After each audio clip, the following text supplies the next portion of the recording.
नमस्कार दोस्तों, स्वागत है आपका एक बार फिर मेरे channel love for all purpose पे।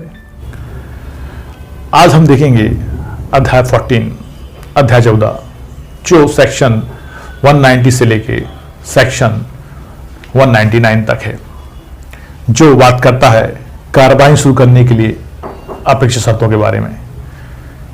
तो कार्रवाई शुरू करने के लिए अपेक्षित शर्तें क्या होंगी, उसको हम इस अध्याय में देखेंगे।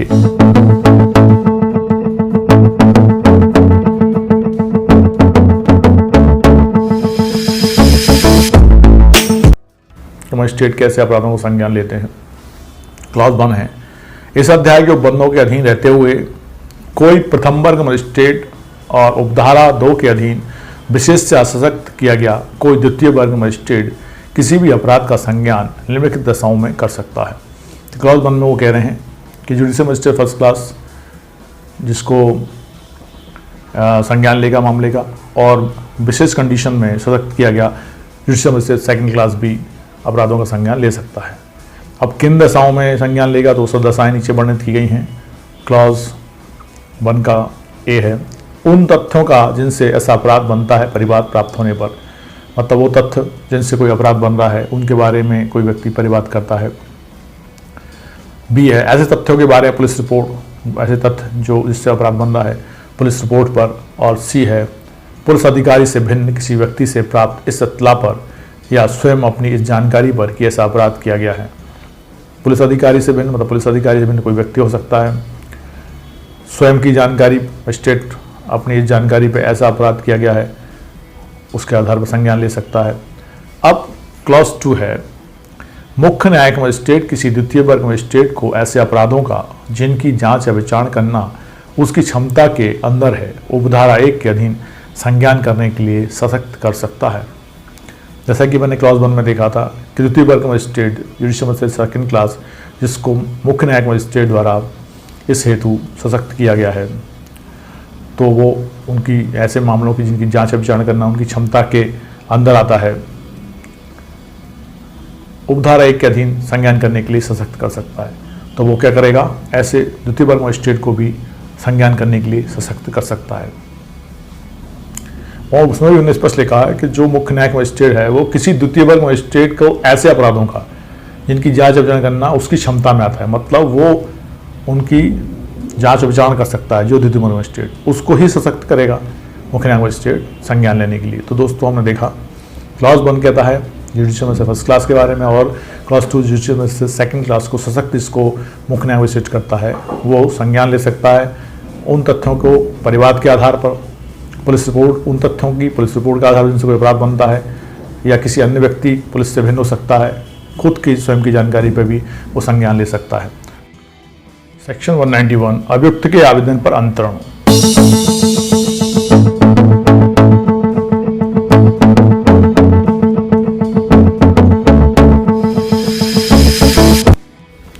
जब मजिस्ट्रेट किसी अपराध का संज्ञान धारा 190 की उपधारा 1 के खंड सी के अधीन करता है, तब अभियुक्त को कोई साक्ष्य लेने से पहले इत्तला दी जाएगी कि वह मामले की किसी अन्य मजिस्ट्रेट से जांच या विचारण कराने का हकदार है, और यदि अभियुक्त या यदि एक से अधिक अभियुक्त हैं तो उनमें से कोई संज्ञान करने वाले मजिस्ट्रेट के समक्ष आगे कार्रवाई किए जाने पर आपत्ति करता है तो मामला उस अन्य मजिस्ट्रेट को अंतरित कर दिया जाएगा जो मुख्य न्यायिक मजिस्ट्रेट द्वारा इस निमित्त विनिर्दिष्ट किया जाए। तो जैसा कि ये क्लॉज कह रहा है कि 190 का सेक्शन सी,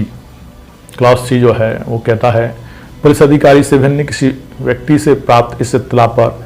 या स्वयं अपनी इस जानकारी पर कि ऐसा अपराध किया गया है, मतलब यहाँ पे स्वयं मजिस्ट्रेट द्वारा संज्ञान में लिया गया है या किसी अन्य व्यक्ति ने इत्तला दी है, तो उन दोनों ही कंडीशंस में जिसमें पुलिस से भिन्न है कोई व्यक्ति है या मजिस्ट्रेट स्वयं अपनी जानकारी पर संज्ञान में लेता है, तो ऐसी कंडीशन में उस व्यक्ति को, उस अभियुक्त को साक्ष्य लेने से पहले इत्तला दी जाएगी, उसको बताई दी जाएगी, सूचना दी जाएगी कि वो किसी अन्य मजिस्ट्रेट से जांच या विचारण करवा सकता है, कराने का हकदार है। यदि अभियुक्त या यदि एक से अधिक अभियुक्त हैं तो उनमें से कोई भी संज्ञान करने वाले मजिस्ट्रेट के समक्ष आगे कार्रवाई किए जाने पर आपत्ति करता है तो मामला उस अन्य मजिस्ट्रेट को अंतरित कर दिया जाएगा या ट्रांसफ़र कर दिया जाएगा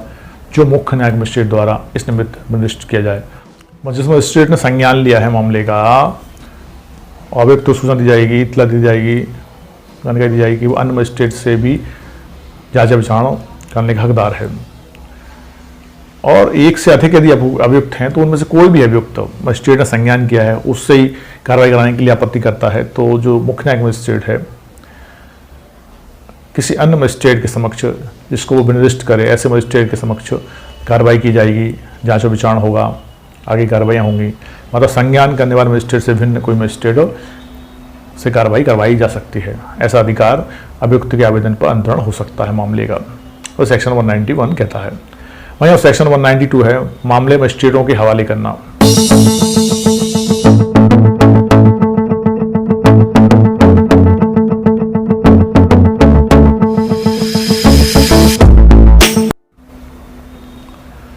क्लॉज 1 है, कोई मुख्य न्यायिक मजिस्ट्रेट अपराध का संज्ञान करने के पश्चात मामले को जांच या विचारण के लिए अपने अधीनस्थ किसी सक्षम मजिस्ट्रेट के हवाले कर सकता है।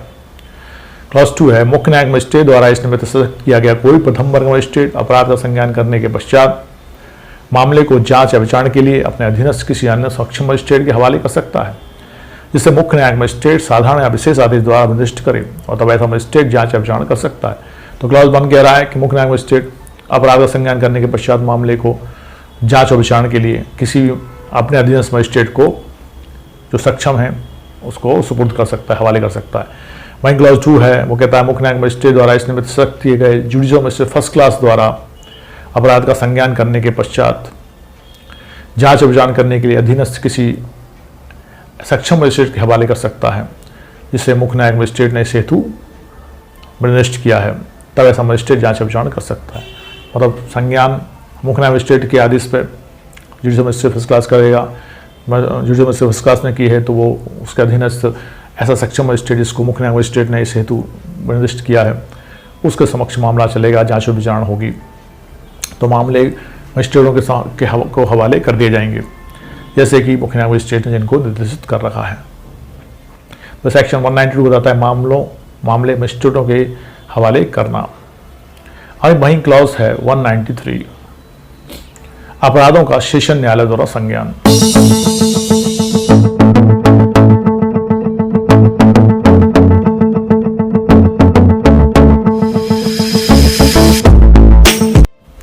क्या सेशन न्यायालय भी अपराधों का संज्ञान करता है, तो उसके बारे में देखते हैं। इस संहिता द्वारा या तत्समय प्रवृत्ति किसी अन्य विधि द्वारा अव्यक्त रूप से जैसा उपबंधित है उसके सिवाय कोई सेशन न्यायालय आरंभिक अधिकारिता वाले न्यायालय के रूप में किसी अपराध का संज्ञान तब तक नहीं करेगा जब तक मामला इस संहिता के अधीन मजिस्ट्रेट द्वारा उसके सुपुर्द नहीं कर दिया गया है। मतलब उन्हें स्पष्ट कह दिया कि संहिता द्वारा या इस तत्समय प्रवृत्ति विधि, जो ये संहिता है CRPC, तत्समय प्रवृत्ति विधि माने अन्य कोई विधि जो उसमें प्रवृत्त होगी, किसी अन्य विधि द्वारा अव्यक्त रूप से माने स्पष्टतः एक्सप्रेसली अव्यक्त रूप से जैसा उपबंधित है उसके सिवाय, ठीक है, उपबंधित कर दिया गया उसके सिवाय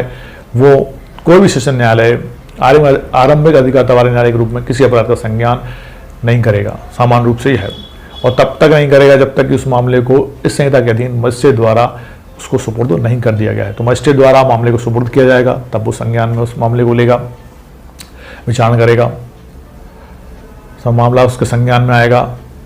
न्यायालय के रूप में किसी अपराध का संज्ञान तब तक नहीं करेगा जब तक कि मामला इस संहिता के अधीन मजिस्ट्रेट द्वारा उसको सुपुर्द नहीं कर दिया था। मतलब मजिस्ट्रेट मामले को सेशन न्यायालय को सुपुर्द करेंगे तब सेशन न्यायालय उसको संज्ञान में लेगा, अन्यथा उपबंध के सिवाय। यदि उपबंधित है उस तरह से तत्समय प्रवृत्ति विधि के अंतर्गत या CRPC के अंतर्गत, तो उनको सिर्फ उन कंडीशंस को छोड़ के सामान्य रूप से वो डायरेक्ट किसी भी मामले को संज्ञान में नहीं लेगा जब तक मजिस्ट्रेट उसको सुपुर्द नहीं करता है।